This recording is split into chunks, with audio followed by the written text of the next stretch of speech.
Hey everyone, Real Comic Stacks here, and today we are diving into Old Man Quill #1, and this is the first in a 12-part miniseries. Hey, to all my subscribers, I want to say thank you, and to anyone considering subscribing, if this video isn't that horrible, hey, click that button and don't be afraid to share it around. It helps the channel grow, and I sincerely appreciate it. So the story of Old Man Quill starts on Spartax. Spartax, you may remember if you are big in the comics, is the homeworld of Star-Lord's father. Star-Lord's father in the comic books is much different than it is in the Guardians of the Galaxy in the MCU.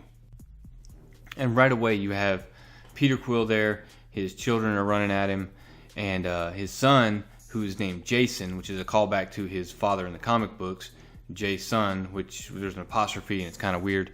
His son is asking him about, is he going to defeat the Unicron Church and save our planet? And Peter's kind of hesitant to go into it. He's like, yeah, that's more grown-up stuff. But then his wife comes up and starts asking him, hey, should we evacuate the planet? Are we safe here? And in this conversation with his wife Lisa, we find out some interesting points. First of all, the church has issued an ultimatum to the planet saying, look, get off or we're going to kill everybody. Second, we find out that Peter Quill's been trying to reach out to the Avengers, the Fantastic Four, the X-Men for months, and he hasn't gotten any reply. And he actually kind of in a snarky way says, hey, next time they ask me to play in one of their civil wars, well, I'll remember this. So we find out in the conversation that as Peter Quill prepares to take his army into battle, that he's not just Peter Quill anymore, he's Emperor Quill.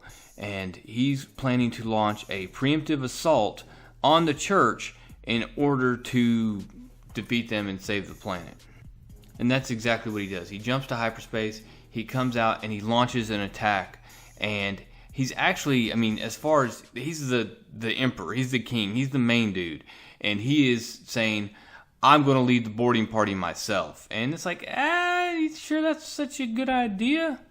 And he explains that, look, I'm not my father, I'm a hands-on leader, and that's the way it's going to be. They're quickly able to breach the ship, and when they do, they bust through and they're quickly met by the church's Black Knights. Well, despite all this fighting going around, old girl here can just sit around and sip from a chalice and have this overconfident, smug look on her face. And we find out that there's a reason for that. Because even though Peter Quill has pulled off an amazing military victory, or so it would seem, he's quickly informed that his planet fell an hour ago.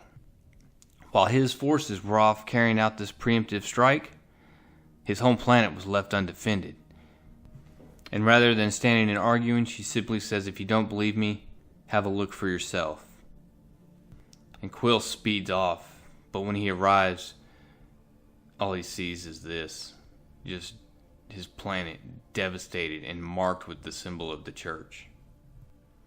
Well, Peter Quill's never been known as one to cope well with his emotions. Thanos punching or, whatever kind of things that pop up. He is not the type that deals well with these situations. And he does what he does in the comic books, and he drinks his way through this situation. That is until the Guardians of the Galaxy show up, or possibly the senior Guardians of the Galaxy.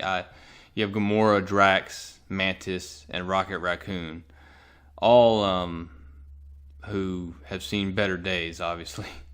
And Gamora looks straight at him and says, Peter, it's time to save the galaxy. From there you get Rocket Raccoon walking in as Peter Quill is trying to sober up and just whacks him with his cane and says he's trying to make sure he's not a Skrull. And Peter Quill points out, hey, the Skrull were wiped out decades ago. And he's like, yeah, well, you couldn't be a Skrull anyways because they had spines. And Rocket's just giving him up the river for saying he left his friends and sold out for his royal fairy tale life. When they finally get to the point, the Guardians that is, when they finally get to the point, we find out that Mantis had a vision. And in that vision, Quill was wielding a relic that it cast a shadow over the earth. When he's got better ideas of what he'd want to do rather than wield any relic. He'd rather drown himself in his sorrows. And then he starts pointing the finger. He buries it right in Rocket's chest and tells him, you know what? Where were the Avengers? Where were you? Where were the X-Men? Where were all these people? Where were you? How many annihilation waves and infinity wars did I fight alongside you? And where were you when my family died? Then Rocket looks at him and says, family? Family? Well, where were you when your family needed you? Your other family needed you? Where were you when Groot needed you? When as emotionally heated as all this is, Drax finally just has enough of it.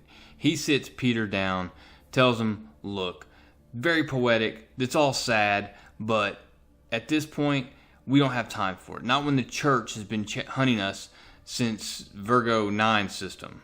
And Quill turns around and says, what? Wait, did you say the church? From there we get a shot at the ship, and I couldn't tell you at this point if it's the Milano, the Benatar, or something else. But we also get a shot of Manta and Gladiator, both of who are with the Imperial Guard from the Shi'ar Empire, who are apparently now with the church. So 2 days later they arrive in the Sol system, and they come across an emergency beacon. And they realize very quickly that it's the Sword space station, and they don't understand what it would be doing so far out there. Well, they board the ship, and Rocket has to point out, they're not going to be alive. You know that, right? But as they make their way through this ship, they're noticing the scorch marks, and it's very obvious that there's been a fight there.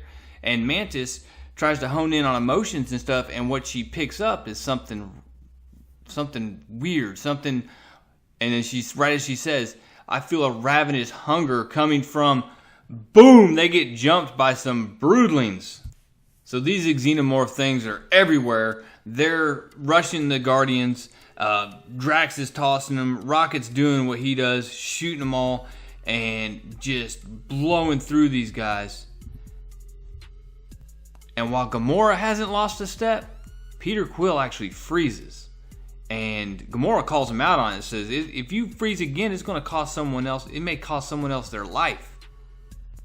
Well, eventually they get to the point where they've destroyed all the brood and are looking into what's going on here and where's the source of the beacon. And they open up a room, and there's a ton of bones in there. And Drax asks, how could this happen near a planet that has the Avengers and X-Men? How would they allow this in their system? And Gamora just looks and says, hey, there's only one way to find out. So as they get back to we're going to call it the Milano, just because I want it to be the Milano. And they're heading to Earth, and as they approach Earth, one of the space stations fires, blasts across the Milano, and they are on their way to a crash landing. So Rocket does manage to at least perform a halfway decent crash landing, and the first person they encounter is a scavenger out looking for food, and he basically tells him that you just landed in one of the worst places possible, and he landed in the wastelands. And they look up at the Mount Rushmore of doom and tells him, you're in the wastelands.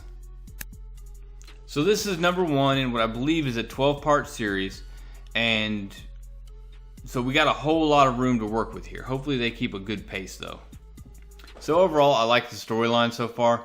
The art is good.